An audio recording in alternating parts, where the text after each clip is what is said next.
Matt Lenihan for Boxing Social in association with William Millen Empire Fight Store. Delighted as always to be joined by Reece Mould. Reece, bit different settings from last time we spoke, Oklahoma to Sheffield. How are you feeling? It's been a while.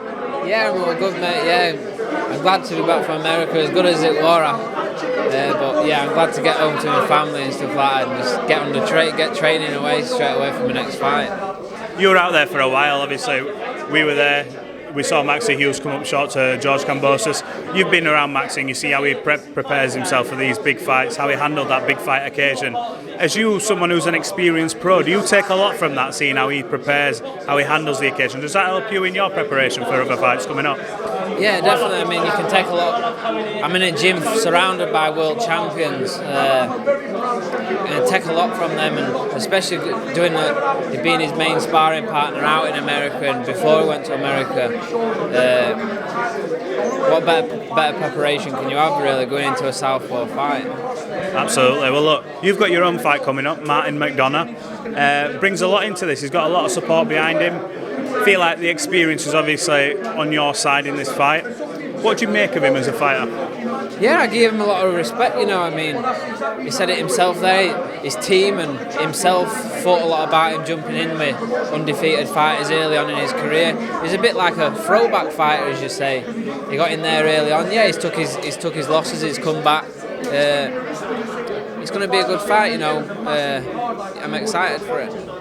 What does a win do for you over Martin? Because last time out, the GBM show, Izzy were talking about trying to get you huge fights, you know, title shots and things like that. Martin comes into this, I feel like, with everything to gain, world rankings, and sort of the accolade of getting you as a name on his resume. What do you get from beating him? Yeah, obviously I'm world ranked number 12, I think, with the WBA now.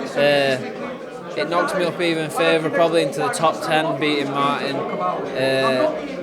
And yeah, it just offers me even more bigger fights. He's not a bad name on my record. And it's the experience more than anything what we need. I've moved up 2 weights. And the round experience more than anything. Going into the Leigh Wood fight, I'd never been past 6 rounds because I've always knocked him out before that. So I'm just more than happy now. I've got quite a lot of experience in the rounds, going over the round distance now. Look, Izzy's kept you busy. He seems to have quite high hopes for you. You know, you're headlining. It's in Yorkshire. You know, it's all. You know, you feel like they're really sort of making a fuss of you as a promotional company. How good is it to have a promoter like Izzy who's giving you these, you know, opportunities, these headlines in Yorkshire, with an opportunity to try and, you know, win belts and try and push you on and kick you up them world rankings? Yeah, absolutely. It's quality, you know. I mean, if it wasn't for Izzy, really, I don't know where I'd be right now. I literally don't know what, because I've not been getting any other opportunities and stuff like that. I couldn't tell you where I'd be. I might not even be boxing. So I'm more than happy with GBM and Izzy, what they've done for me and my family throughout my career in these last couple of fights. Did it get to that point for you where you were close to packing it in? I know you were sort of saying that around the Hamed Gaz fight, you were like, look, if I can't beat him, I may as well pack it in. But has it been like that for you? I know, you know, Maxi in the gym, he's mentioned it when it got tough for him. He were like, you know, it might not be for him more than years ago. Have you had that moment as well? Yeah, definitely. I mean, I've just said it on another interview there. I had a steady 3 or 4 years, my first 4 years. I've been 4 fights a year. It were all going smooth. I won my English title, and then all of a sudden I got mandated for the British title, and it just went downhill from there. I didn't really box, and I was just falling out with it. I was spending a lot of time away from my family and stuff like that. I've got 2 kids now, and I was finding it hard. Do you know what I mean? And I was thinking, what am I actually doing this for? Am I doing it for myself, or am I doing it for my family now? And yeah, I got really down with it, and especially making the 9 stone limit as well. It was very difficult. You seem a different fighter though at this weight now. You seem like you're not struggling at the weight. You seem fit, healthy, strong. How key has activity been? Because this has kept you busy. You've been fighting quite regularly. Do you feel a lot more sharper the fact that, you know, you're bouncing into one camp, you're going away, you're not really having much, you're having time off in between, but you're not enough to sort of where you're going to burn yourself out. How good has this activity been for you and keeping you sharp? It's great. I think activity for anybody who boxes is as good as anything, you know.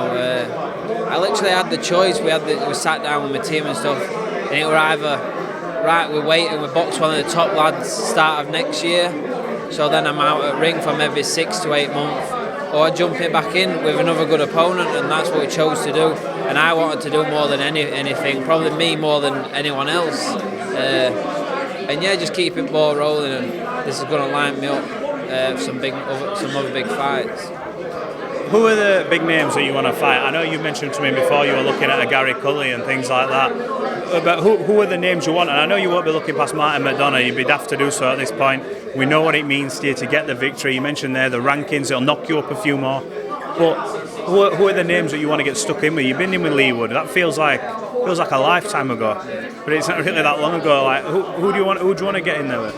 I don't know, I'm not really one for name calling, but anyone who's in front of me, if there's a British title there, and I know he's fighting for the European, so maybe that if they give us an opportunity, or literally anybody who's in front of me, I want to fight. I want to go into the fight where I'm underdog and not the favourite.